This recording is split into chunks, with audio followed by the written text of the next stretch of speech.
Welcome back नाज़रीन, आपको भी एक बार फिर खुशामदीद कहते हैं। प्रोग्राम मेरा पाकिस्तान आपकी खिदमत में पेश किया जा रहा है। मोहतरम उस्मान यूसुफ साहब और बैरिस्टर महमूद खान साहब जो हैं वो हमारे दरमियान मौजूद हैं। आज इनसे बात करें। बैरिस्टर अमजद मलिक साहब को हमने टेलीफोन लाइन पे लिया और उनसे बात की। उन्होंने अपना मौक़िफ़ पेश किया। जी सर, आप परवेज़ मुशर्रफ साहब के हवाले से जो अदलिया में केस लगा है उस पर थोड़ा सा कमेंट करेंगे कि ये जो अदलिया है क्या वाकई इंसाफ कर पाएगी? देखें, इट्स नॉट पॉसिबल, क्योंकि ये एक्चुअली इंसाफ पे बेस ही नहीं है ना। जब एक आपका जो शुरुआत जो है वो इनफैक्ट है कि वेंडाटा पे इंतज़ामी कार्रवाई हो रही है जो आपके शेख अकरम साहब हैं वो पर्सनल फैमिली एडवाइज़र हैं नवाज शरीफ की फैमिली के। मैं उनके साथ काम कर चुका हूँ, मैं उन्हें ज़ाती तौर पे जानता हूँ। आई पर्सनली थिंक कि एम्बेरसमेंट है मेरे लिए और मुशर्रफ साहब के लिए कि ऐसे प्रोसिक्यूटर उनके खिलाफ अदालत में पेश हो रहे हैं। ये इनको मैं ज़ाती तौर पे जानता हूँ एंड आई पर्सनली थिंक कि ये बहुत बड़ी ट्रेजिडी है हमारी। एक आदमी जिसने पाकिस्तान को डिफेंड किया, पाकिस्तान के लिए दो तीन जंगें लड़ी, तो वो आदमी को आप गद्दार कह रहे हैं, तो डरपोक कह रहे हैं। मुल्क से भाग कर कौन गए? मादा करके कौन गए? नवाज शरीफ साहब गए। ये तो गए हुए आए हैं भाई। फर्क देखें कि एक आदमी मुल्क से बाहर है और उसे पता कि मुझे मुश्किल पैदा होनी है, तो वो वापस आए हैं। मैं बिल्कुल जनाब आपकी तरफ दोबारा आता हूँ। हमारे दरमियान नासिर शबीर साहब सीनियर जर्नलिस्ट हैं, कॉलमिस्ट हैं, बड़ा अच्छा लिखते हैं और सच लिखते हैं। उनसे बात करते हैं। नासिर शबीर साहब, अस्सलाम वालेकुम। वालेकुम सलाम हक साहब। नासिर शबीर साहब, सबसे पहले तो सर ये बताइए कि ये साबिक सदर परवेज़ मुशर्रफ साहब जो retired chief of army staff हैं, इनके हवाले से जो चहमगोइयाँ चल रही हैं और मुकम्मल तौर पर स्टोरी आपके सामने है, पूरी दुनिया को पता है क्या हो रहा है, आप इस हवाले से क्या कहेंगे सर? कि ये कुछ लोग कहते हैं कि तयशुदा स्क्रिप्ट है और कुछ लोग ये कहते हैं कि ये हादसाती तौर पर परवेज़ मुशर्रफ साहब जो हैं वो हॉस्पिटल में गए हैं, परवेज़ मुशर्रफ को सज़ा होगी या उम्र कैद होगी या फांसी होगी, और ये जो कुछ भी हो रहा है ये मुकाफाती अमल सामने आ रहे हैं, परवेज़ मुशर्रफ साहब जो हैं वो गुनाहगार हैं। क्या कहेंगे आप? लेकिन सबसे पहले तो ये बात मेरा ख्याल है कि ज़ेरे गौर है कि ये किस तरह मुमकिन है कि नवाज शरीफ जो है वो एहसान का बदला एहसान से ना दे। क्योंकि नवाज शरीफ की कैद के दौरान जो माहदे की एक कॉपी है वो मुशर्रफ के वकला ने सऊदी अरब या किसी अरब ममालिक को फैक्स कर दी होगी। तो ये किस तरह मुमकिन है कि मौजूदा सदर जो हैं साबिक़ सदर परवेज़ मुशर्रफ जो हैं वो किसी भी किस्म की सज़ा के मुस्तहिक़ हो सकें? ठीक, मुझे सर ये बताइए नासिर शबीर साहब, ये जिस तरह आपने मियां मोहम्मद नवाज शरीफ साहब की बात की है और जो मुआहदे की जो फैक्ट्स के हवाले से आपने इशारे दिए, ये जो आप बात वही रिपीट होगी कि जब मियां मोहम्मद नवाज शरीफ साहब बाकायदा मुआहदा करके जो है वो पाकिस्तान छोड़ के चले गए या पाकिस्तान से उनको भेजा गया, तो इसी तरह परवेज़ मुशर्रफ साहब भी मुआहदा करेंगे? अच्छा, इससे पहले मैं एक बात आपको दोबारा याद दिलाना चाहता हूँ कि तकरीबन 15 साल पहले जब नवाज शरीफ अडयाला जेल में कैद थे तो उनकी रिहाई के इम्कान तकरीबन 0 थे। जी जी। लेकिन आप उस वक्त भी मेरे साथ जब गुफ्तगू होती थी तो आप उस वक्त भी कहते थे कि दुनिया की कोई ताकत नवाज शरीफ का कुछ नहीं बिगाड़ सकती।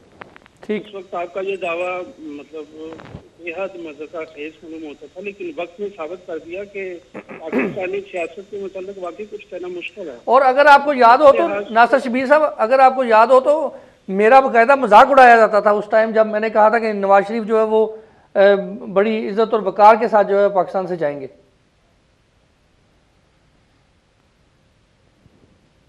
हेलो नासिर शबीर साहब हमारे साथ टेलीफोन लाइन पे थे, उनको दोबारा जो है वो फ़ोन पे लेते हैं और उनका तजिया जो जाते हैं। लिए जी उस्मान यूसुफ साहब, आपसे आप मेरे ख्याल अल्ताफ़ हुसैन साहब के बारे में जो है वो कोई बात करना चाह रहे थे, जो उन्होंने पाकिस्तान के ख़िलाफ़ जो है वो बात की है। ये तजिया निगार, अगेन बार बार ये कहता हूँ कि तजिया निगार कहते हैं कि ये पाकिस्तान के ख़िलाफ़ बात है।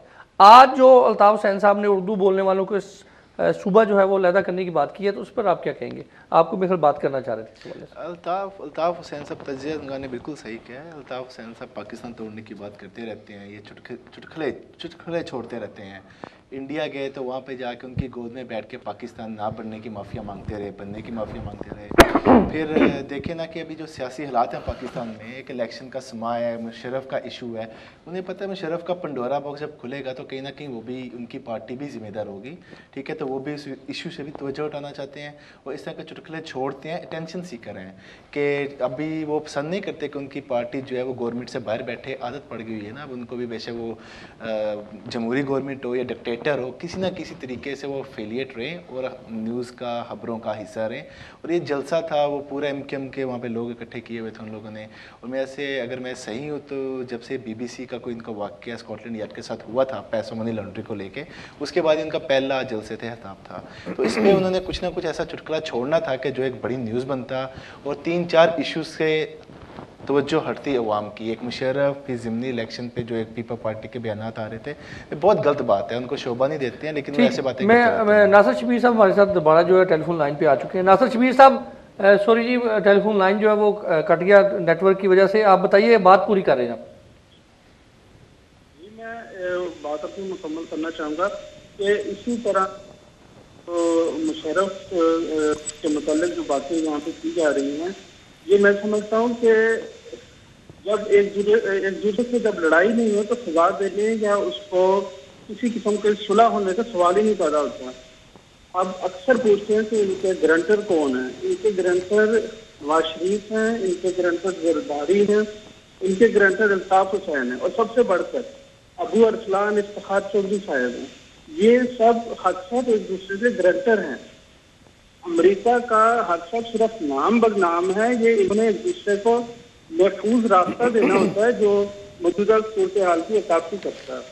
नासिर साहब, अगर मैं यहाँ पे आपको रोकूं और मैं आपसे ये बात करूं कि ये जो आप बात कर रहे हैं कि परवेज़ मुशर्रफ के गारंटर मियां मोहम्मद नवाज शरीफ हैं, आसिफ अली जरदारी हैं, अल्ताफ हुसैन हैं, और बड़ा अच्छा नाम आपने जो है वो चूज़ किया जी, अबू अरसलान इफ्तिखार चौधरी साहब।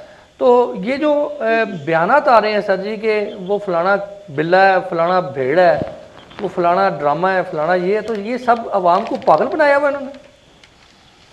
अक्सर मैं यहाँ पे एक बात वाज़ेह कर दूँ इस फ़ोन कॉल के ज़रिए कि मीडिया, अदलिया, सियासतदान और अस्करी माहिरीन या अस्करी क़यादत, इन सब को मालूम होता है कि किसी भी ब्रेकिंग न्यूज़ का नतीजा क्या निकलेगा। अगर कोई लाइल्म है तो सबसे ज़्यादा लाइल्म जो है वो पाकिस्तानी अवाम है।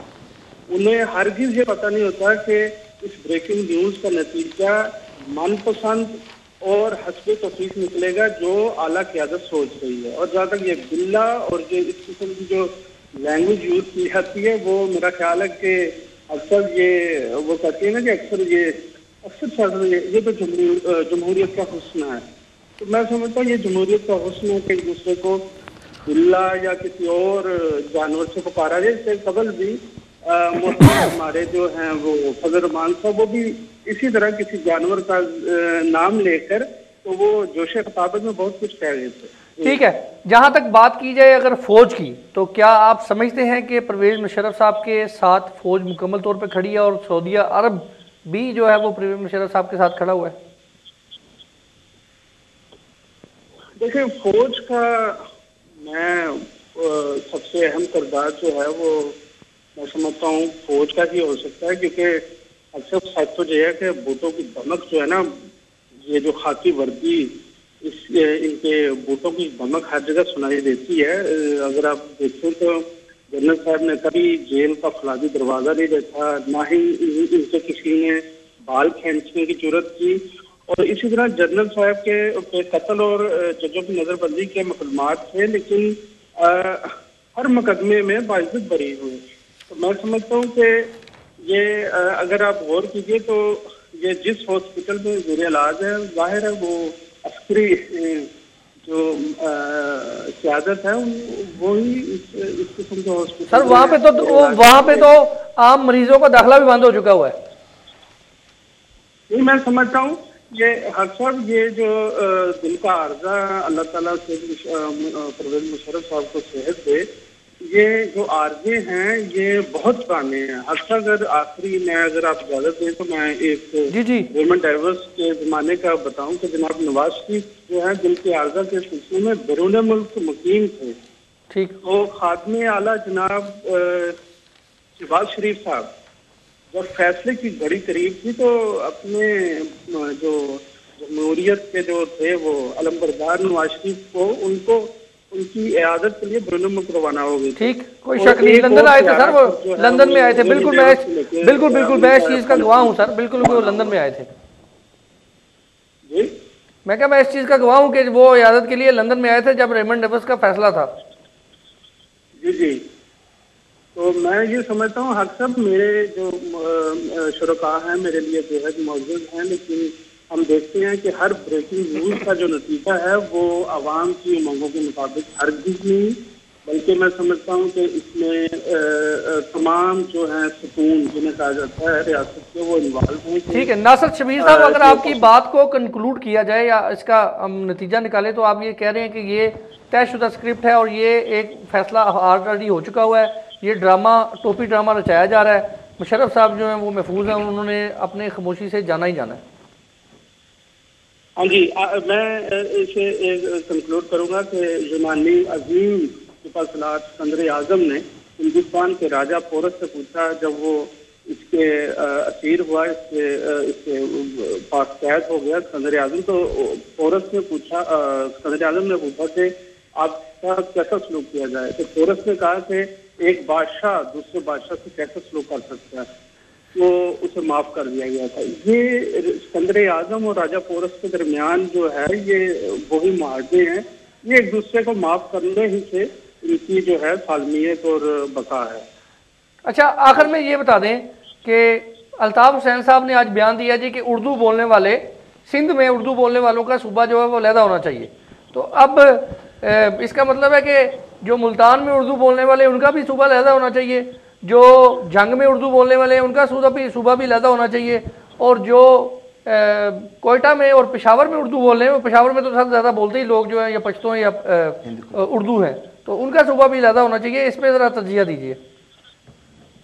मैं ये समझता हूँ कि मैं अपनी बात दोबारा रिपीट करूँगा कि अल्ताफ हुसैन जो उन्होंने हालिया बयान दिया है सिंध के हवाले से, ये उसी स्क्रिप्ट का तसलसल है। और दूसरी जानब पीपल्स पार्टी जो तयशुदा स्क्रिप्ट पढ़कर रवायती जोशीले बयानबाजी दे रही है, मैं बड़े अदब के साथ, मैं नहीं समझता कि इसमें कोई ऐसे कोई लफ्ज़ है कि जिससे दिलाजारी किसी को, लेकिन बेहद अदब के साथ ये भी स्क्रिप्ट का हिस्सा है। जरा गौर कीजिए हक साहब कि सोमवार वाले दिन हड़ताल के भी दिन मुकर्रर हो रहे हैं और सोमवार वाले दिन भी अदालती फैसले हैं या उनका कुछ भी जो है उनका नतीजा निकलेगा फैसलों का, या जो कुछ भी उनके फैसले, तो ये सब जो है ये मैं समझता हूँ कि एक दूसरे को बचाने की कोशिश है।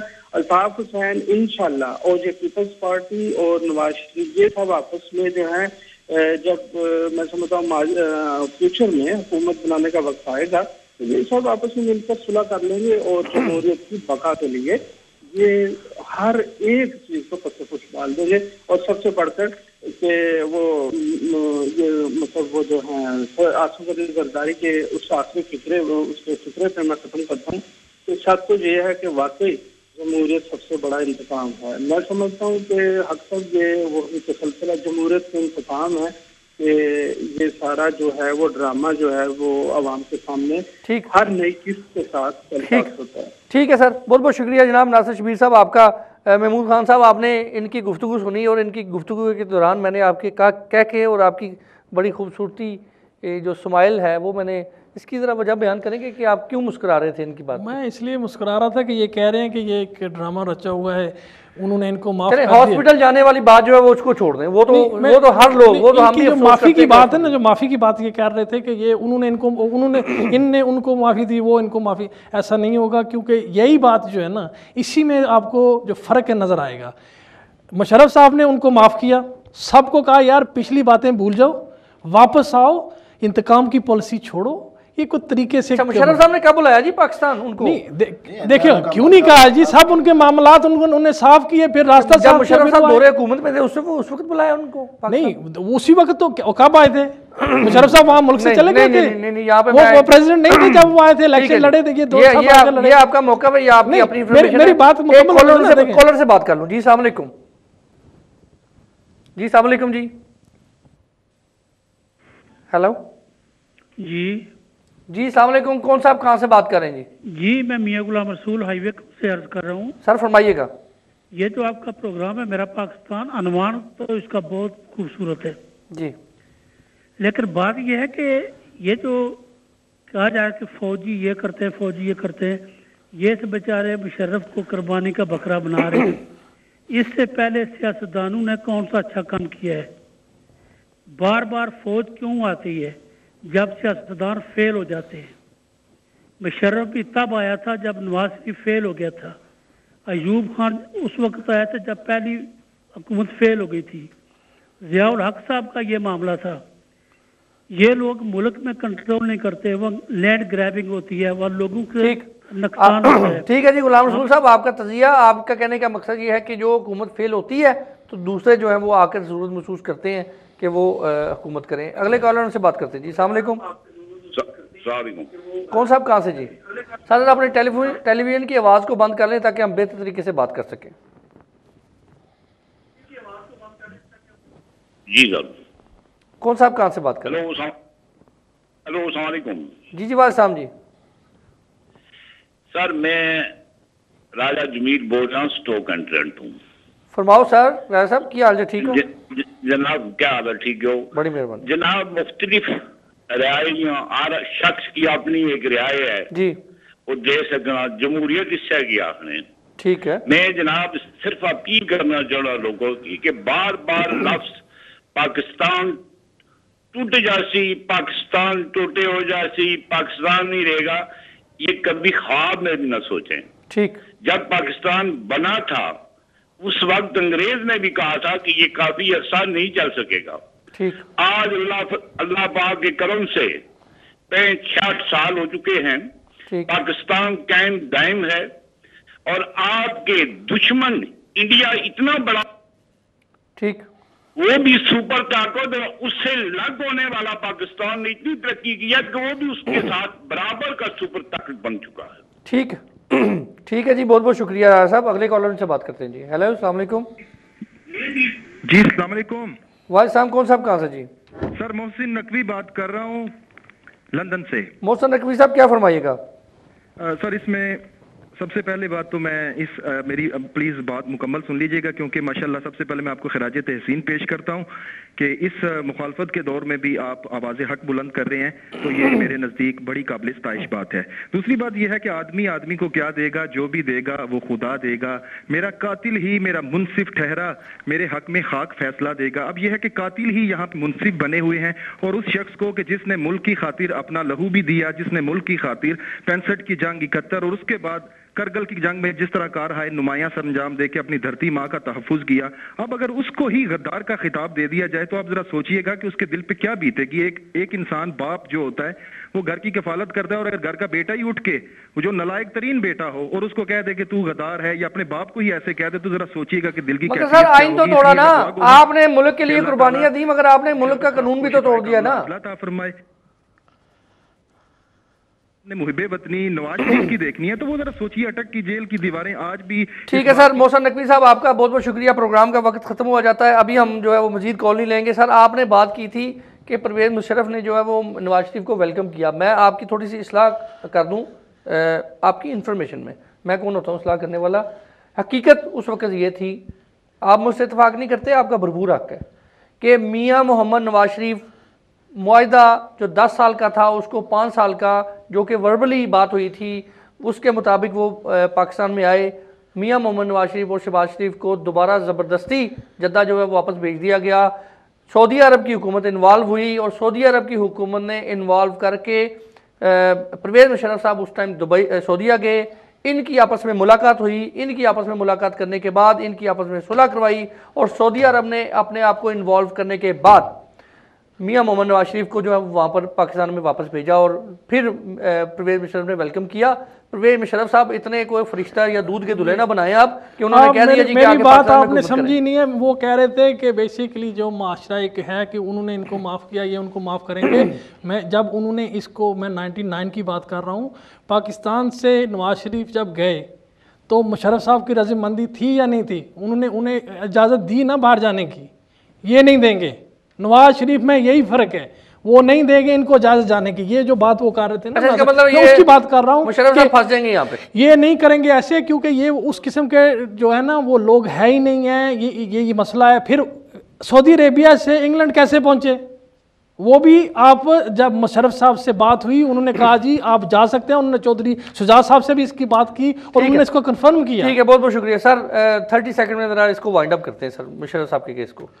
देखें, बात बड़ी मुख्तसर है, जिस सब नाजरीन ने और भाई साहब ने भी अपनी ओपिनियन दी है कि at the end of the day Musharraf साहब मुल्क से वापस आएंगे, वो मुल्क छोड़ के जाएंगे और बाकायदा डील के थ्रू ही जाएंगे। और क्योंकि ये पंडोरा बॉक्स ना ये गवर्नमेंट खोलेगी ना कोई आने वाले खोलेगी। कभी जर्नैलों के ट्रायल नहीं हुआ करते। इस दफ़ा इस हुकूमत ने दिलेरी दिखा के ट्रेसन का लफ्ज़ यूज़ कर लिया है। They might eat their words in the future, जो कि नहीं था इनको करना चाहिए। लेकिन जर्नैलों के ट्रायल नहीं होते हैं और ये आइन तोड़ा, सब ने आइन तोड़े हैं। कोई होली बुक नहीं है नाउज़ुबिल्लाह जो तोड़ दी है उन्होंने, ठीक है। तो इस चीज़ का ये जरदारी साहब ने खुद कहा था टीवी पे बैठ के कि मैंने कोई कुरान की आयत चेंज नहीं कर दी है, आइन बनते ही तोड़ने के लिए हैं। और मुल्क की ज़रूरत के हिसाब से जो उस वक्त मुनासिब था एक जर्नैल ने किया। ठीक, ले जी, गुफ्तगू मोहतरम नाज़रीन आपने सुनी। वक्त का प्रोग्राम का वक्त जो है वो ख़त्म हो जाता है। तजिया निगारों को अगर कंक्लूड किया जाए और मैं अगर अपना भी तजिया दूँ, जो कि मेरा सिर्फ तजिया और आप इत्तेफाक बेशक ना करें, तो जब मियाँ मोहम्मद नवाज शरीफ साहब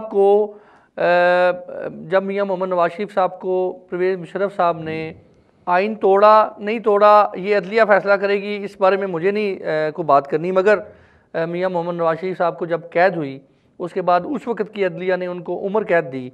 उस वक़्त उसके बाद सऊदी अरब जो है वो इन्वॉल्व हुआ। इन्होंने 10 साल का मुआहिदा किया, ये सऊदीया चले गए। वो 5 साल के बाद जो है वो दोबारा अपनी सियासी एक्टिविटीज़ जो है मुस्लिम लीग नून ने एग्री की। उसके बाद मुस्लिम लीग नून दोबारा गई, मुस्लिम लीग नून को दोबारा सऊदी अरब जो है वो भेज दिया गया। और उसके बाद सऊदी अरब की हुकूमत जो है, सऊदीया के किंग जो हैं उस वक्त इन्वॉल्व हुए और उन्होंने इन्वॉल्व होकर परवेज़ मुशर्रफ को यहाँ से पाकिस्तान से सऊदीया जाना पड़ा और वहाँ पर बैठ के इनकी मुलाकात हुई नहीं हुई, ये भी एक बात का मसला है कि उसके फ़ौरन बाद जो है वो मियाँ मोहम्मद नवाशी और मियाँ मोहम्मद शहबाज शरीफ पाकिस्तान दोबारा वापस जाते हैं और उनको सियासत करने की इजाज़त दी जाती है। इसी तरह अब आप ये देख लीजिए कि तजिया निगार कहते हैं कि वही सऊदीया की हुकूमत, वही कतर के शहज़ादे जो इस वक्त पाकिस्तान में मौजूद हैं, परवेज़ मुशर्रफ के साथ भी उतने ही अच्छे तल्लुकात हैं। बल्कि तजिया निगार ये भी कहते हैं कि सऊदी अरब और अरब कंट्रीज़ के शहज़ादों के परवेज़ मुशर्रफ के साथ नवाज शरीफ से ज़्यादा अच्छे तल्लुकात हैं। तो वो कभी भी परवेज़ मुशर्रफ को जो है वो इस तरफ मुसीबत में धकेलता हुआ जो है वो नहीं देख सकते। वो ज़रूर इनको जो है वो साथ लेके जाएंगे और इसके साथ साथ अमेरिका की जो पावर है या अमेरिका की हमायत जो है वो भी परवेज़ मुशर्रफ को हासिल है। अब अमेरिका की पाकिस्तान में कितनी इन्वॉल्वमेंट है वो आप सब ज़्यादा बेहतर जानते हैं। मेरे ख्याल से आखिर में यही कहना चाहिए कि याद माजी अजाब है यारब, छीन ले मुझसे हाफजा मेरा। माजी को जो है वो लाजमी याद रखना चाहिए। अल्ताफ़ हुसैन साहब के बयान के बारे में आखिर में ये मैं बात करता चलूँ, मुझे एक कॉलर ने जो बात की कि पाकिस्तान के ख्वाब टूटने का ख्वाब भी जो है वो नहीं देखना चाहिए। ऐसे ख्वाब जो हैं वो शर्मिंदा ताबीर होंगे। परवेज़ अल्ताफ़ हुसैन साहब का ये बयान जो है इस पर तो डेफिनेटली ये उनका अपना ओपिनियन है कि उर्दू बोलने वाले जो हैं वो उनका सूबा होना चाहिए। ये उनका अपना मौक़िफ़ है, उन्होंने क्यों बयान दिया वो ज़्यादा बेहतर समझते हैं और उसकी दलील जो है उनकी पार्टी के लोग जो दे रहे हैं। उसके आगे जो उन्होंने बात की कि अगर सूबा ना बना तो मुल्क भी बन सकता है, तो इसका मतलब यही हुआ कि वो मुल्क टूटने की बात कर रहे हैं, जो कि इंतहाई गैर मुनासिब बात है। मेरे ख्याल से ये ऐसे बयान जो हैं मुल्क को किसी मुस्बत रास्ते पर नहीं चला सकते। अल्लाह ताला हमारे प्यारे वतन पाकिस्तान को सदा सलामत रखे, सदा सलामत रखे, सदा सलामत रखे और सच्चे हमें वतन लीडर जो है वो अता फरमाए, अमन और भाईचारे की फ़िज़ा कायम करे। अगले प्रोग्राम तक के लिए इजाज़त दीजिए। खुदा हाफ़िज़।